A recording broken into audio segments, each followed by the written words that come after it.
Hello, it's Gabby here for you. Before we jump onto this week's podcast, I just want to let you know about 2 ways that you can work with me. First of all, I do one-to-one coaching and I do that via Zoom, so we can jump on a Zoom call at a time to suit you. The second thing I've got for you is an online coaching course that's 12 modules that you can download straight away now. There will be a link somewhere around these podcast notes.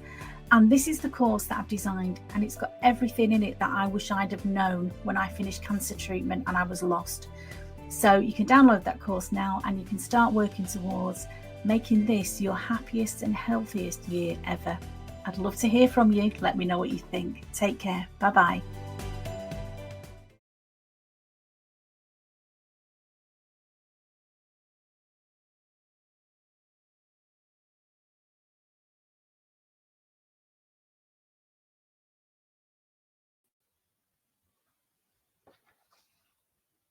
Welcome back to Confidence After Cancer. I am so glad that you're here, and thank you for joining me.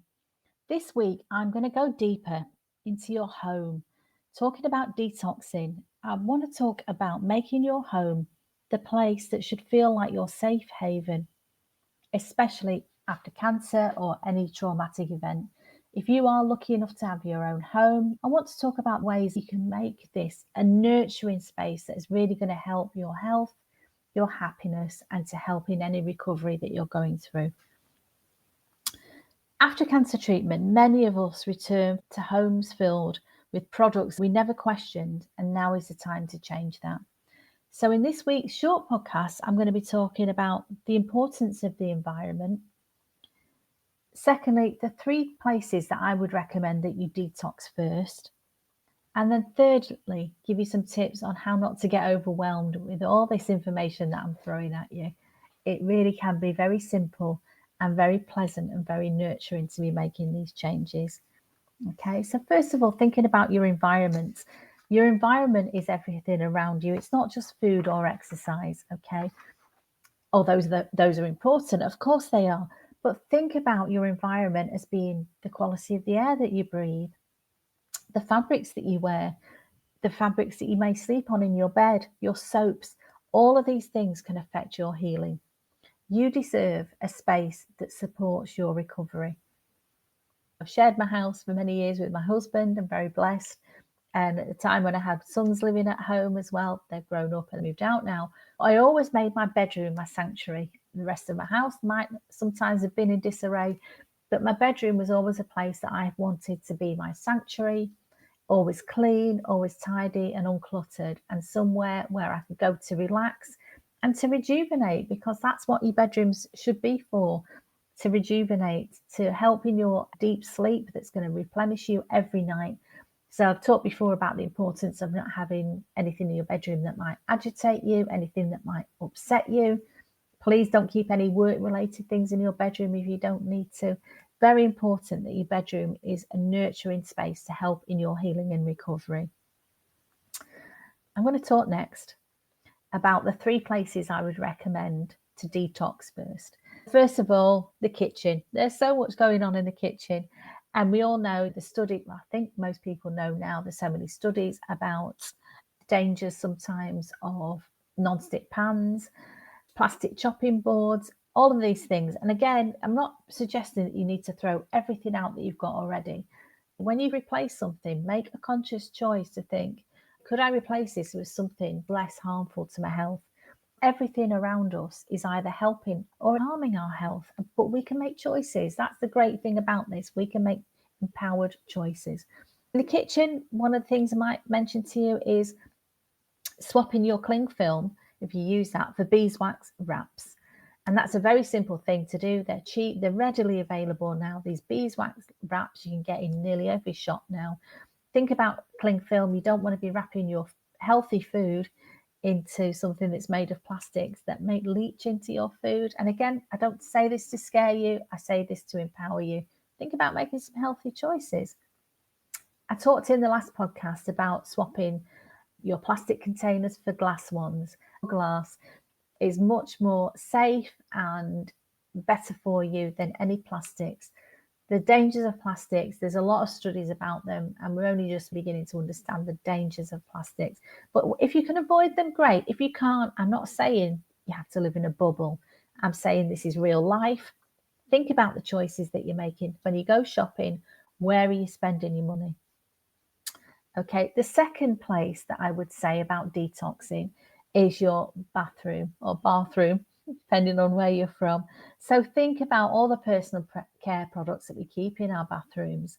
Think about ditching parabens and sulfates in shampoo, body wash, and toothpaste. There are many good brands now that provide healthy alternatives. It used to be you had to go to really specialist shops to do that. They're available online, they're available in most supermarkets now. So make some healthy choices.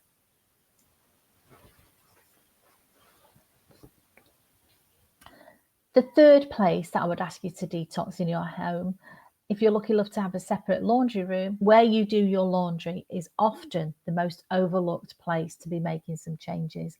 And fragrance-loaded detergents can irritate your skin, your lungs, and your hormones, depending on what's in them. Now, I'm currently testing a beautiful plant-based laundry brand, and I'm going to be sharing more about this in the future because I just absolutely love it. It's beautiful products that smell absolutely gorgeous. The last thing I just want to say to you is when I'm talking about all these changes, and it's not just been this podcast, I've been doing a few of these podcasts about detoxing and making changes. I'm not suggesting you need to chuck out everything in your life. That is extreme. But take your time. Choose one zone. It could be your makeup bag if you wear makeup, or think about your toiletries bag what toiletries you use, and not throwing everything away that you've maybe spent a lot of money on. But as things wear out or need to be replaced, think about replacing them with healthy alternatives. Try a new brand.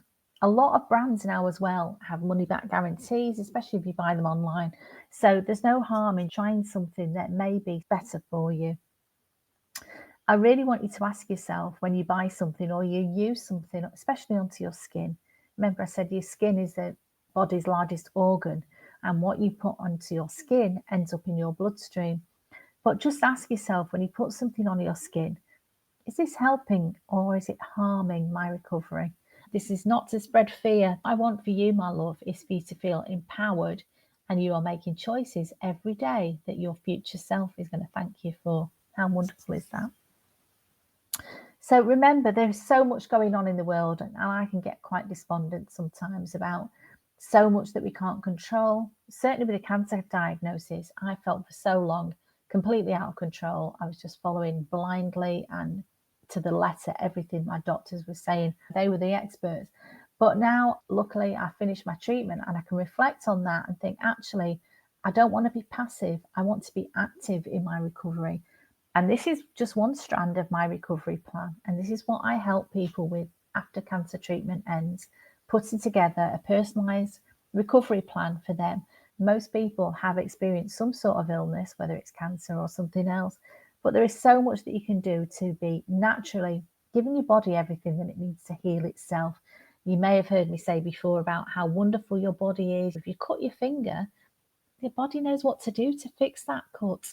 The body sends all the right things. I don't know the technical term. It sends the things to make scar tissue. It heals over. As long as you're not doing anything silly, any superficial cut on your body will heal because your body is inherently made and designed to heal itself. But sometimes we get in the way, whether we're stressed, eating a bad diet, full of toxins, too tired, we're not getting the right sleep, we're dehydrated. There's so many strands to this. And this is not me telling anybody off or telling you need to live in a bubble and live perfectly. Why don't you choose to empower yourself by making some choices that your future self will help you for? You are the gatekeeper of your home. So much in the world we can't control, but we can control what we put on our bodies, what we have in our home. And every product that you choose is an act of self-care. How wonderful is that? I'm hoping that's helped you. If it has, please share this podcast episode with a friend.